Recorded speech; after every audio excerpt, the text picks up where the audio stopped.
Changes in vascular flow and calibre begins early after injury, मतलब सबसे पहला step तो यही होता है ना कि वैस्कुलर फ्लो में चेंज आएगा, ठीक है। जैसे ही इंजरी होगी तो सबसे पहला स्टेप यही होता है। वेसोडाइलेशन होती है, is induced by the action of several mediators, notably histamine on vascular smooth muscle. It is one of the earliest manifestations of acute inflammation. ऐसा ही है, वेसोडाइलेशन होगी, ठीक है। अब वेसोडाइलेशन करवा कौन रहा है?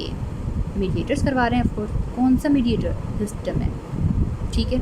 It is one of the earliest manifestations of acute inflammation. सबसे पहला ये काम होता है कि वेसोडाइलेशन होगी, कौन करवाएगा? हिस्टामिन करवाएगा, याद रखिएगा, ठीक है, एक्यूट इन्फ्लेमेशन में।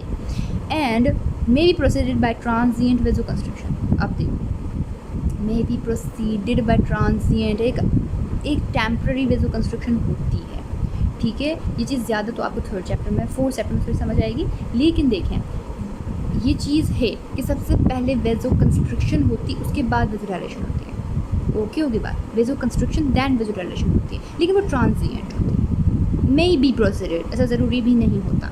तो फिर अगर भाई हम अपनी बुक को देखें तो हाँ, ऐसा भी हो सकता है कि MCQs में हम यही चीज़ मानेंगे ना कि वेसोकंस्ट्रिक्शन के बाद वेसोडाइलेशन होती है, लेकिन अब हमारी बुक ज़्यादा एम्फसाइज इस चीज़ को कर रही है कि भाई अर्ली मैनिफेस्टेशन जो होती है वो वेसोडाइलेशन होती है, तो आप इसी को टिक करोगे वेसोडाइलेशन को।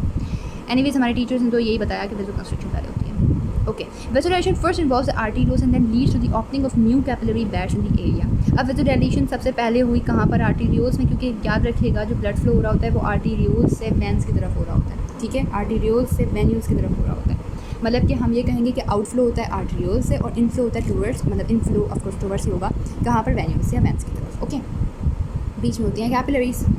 एनीवेज, फिर हमने कहा कि सबसे पहले आर्टेरियोल्स इन्वॉल्व होते हैं vasodilation and then leads to the opening of new capillary beds in the area. फिर क्या होगा कि वो ब्लड जाएगा कैपिलरी की तरफ, the result in increase blood flow, और जिसकी वजह से ब्लड फ्लो इंक्रीज हो गया, which is the cause of heat and redness. और यही वजह होती है ना ब्लड फ्लो बढ़ जाने की वजह से कि वहाँ पर वो जगह गर्म होगी। एक होता है ना कि अगर आप पेशेंट को देखते हो कि भाई टेम्परेचर चेंज कितना है, तो फिर आप क्या करते हो? वहाँ पर रखोगे जहाँ पर कोई भी ज़ख़म वगैरह है, वूंड है, ठीक है, और फिर आप सराउंडिंग एरिया से उसे कंपेयर करते हैं। ऐसा ही होता है ना। तो ये हीट क्यों है? Because of increase blood flow. Redness क्यों है? इंक्रीज ब्लड फ्लो की वजह से, जैसे आप रेथमा कहते हो इस redness at the site of inflammation. पहला ये हो गया वेसोडाइलेशन कहाँ होगी? आर्टेरियोल्स पे। Then vasodilation is quickly followed by increase permeability. जल्द से ना क्या होता है? परमिएबिलिटी बढ़ जाती है of the microvasculature with the outpouring of protein rich fluid. अब जब परमिएबिलिटी बढ़ गई तो लाजमी बात है rich fluid, protein rich fluid बाहर निकलेगा, एक्सुडेशन होगी इनटू द एक्स्ट्रावेस्कुलर टिश्यूज। अब तो एक्सुडेशन ट्रांसलेशन आपको बहुत अच्छा क्लियर हो गया होगा होपफुली, ठीक है। नहीं भी समझ आया हो तो बता दीजिएगा। The loss of fluid and increase vessel diameter lead to slower blood flow. अब कह रहे हैं जब फ्लूइड लॉस हो गया ना, जाहिर सी बात है फ्लूइड भी गया, प्रोटीन गए, ल्यूकोसाइड्स गए, सब बाहर चला गया, तो क्या हुआ? वेसल की डायमीटर बढ़ गई, lead to slower blood flow. Blood flow कम हो जाएगा, भाई यही कुछ नहीं तो जाएगा क्या, ठीक है, बहुत कुछ तो निकल गया। Concentration of red cells in small vessels and increase viscosity of the blood. अब क्या होगा भाई? फ्लो कम हो गया, कंसंट्रेशन रेड सेल्स की कम हो गई, विस्कोसिटी बढ़ गई, ओके। मैंने उल्टा बोल दिया, कंसंट्रेशन तो बढ़ गई ना रेड सेल्स की, निकले क्या था? ल्यूकोसाइड्स निकले थे, प्लाज्मा प्रोटीन्स निकले थे, ठीक है, मीडिएटर्स वगैरह सब निकल गए, रेड सेल्स बच गए, विस्कोसिटी बढ़ गई, ब्लड फ्लो कम हो गया, तो जिसकी वजह से क्या होगा? स्टेसिस ऑफ ब्लड फ्लो हो जाएगा, मतलब कि ब्लड रुक रुक के चलेगा। रुक का मतलब ये बहुत स्लो चलेगा कि आपको चलेगा कि वो शायद मूव ही नहीं कर रहा, मतलब एक स्टेसिस ऑफ ब्लड फ्लो हो जाएगा, okay. Engorgement of small vessels jammed with slowly moving red sales.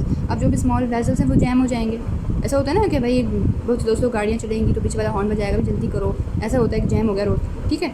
Scene histologically, आप इसको हिस्टोलॉजिकली कैसे देखोगे? वैस्कुलर कंजेस्शन, तो जाहिर सी बात है कि जगह है ही तो वेसल्स क्या हो जाएंगे? कंजेस्ट हो जाएंगे, मतलब बहुत जगह है और ऐसे घूम फिर के जा रहे हैं, तो आप क्या कर लोगे?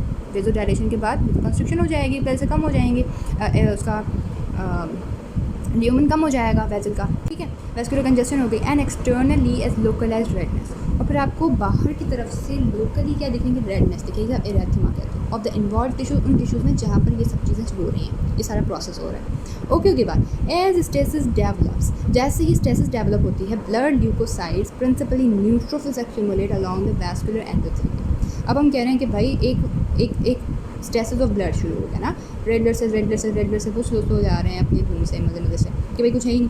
तो फिर क्या होगा? ल्यूकोसाइड्स जो हैं वो क्या करेंगे? स्पेशली न्यूट्रोफिल्स, वो वेसल्स की एंडोथेलियम पे एक्यूमुलेट होने लग जाएंगे, ओके ओके बात। At the same time endothelial cells are activated by mediators. जब आके वो एक्यूमुलेट हो रहे हैं ना, उसी टाइम एंडोथेलियल सेल्स क्या हो गया, एक्टिवेट हो गए। वो हर वक्त एक्टिवेट नहीं होता है, वो तब होते हैं जब उन्हें ज़रूरत होती है, और वो मीडिएटर्स होते हैं जो उन्हें एक्टिवेट करते हैं। ठीक है,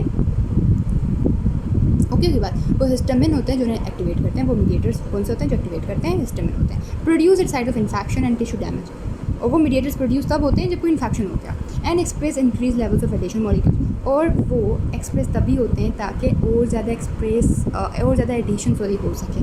कौन, ये ल्यूकोसाइड्स आते हैं। Leukocytes then adhere to the endothelium, फिर ल्यूकोसाइड्स एडियर होगा एंडोथेलियम में, एंड सून आफ्टर वर्ड, और उसके फ़ौरन बाद they migrate through the vascular wall into the interstitial tissue. फिर वो माइग्रेट होकर जाएंगे वैस्कुलर वॉल से बाहर ही निकल गए, मतलब धोखा दे दिया, नीचे चिपकने के बाद भी निकल के बाहर। In a sequence that is described later, बाद में हम देखेंगे कैसे वो निकले। ठीक है, वो हम देख रहे हैं अभी वैस्कुलर लीकेज।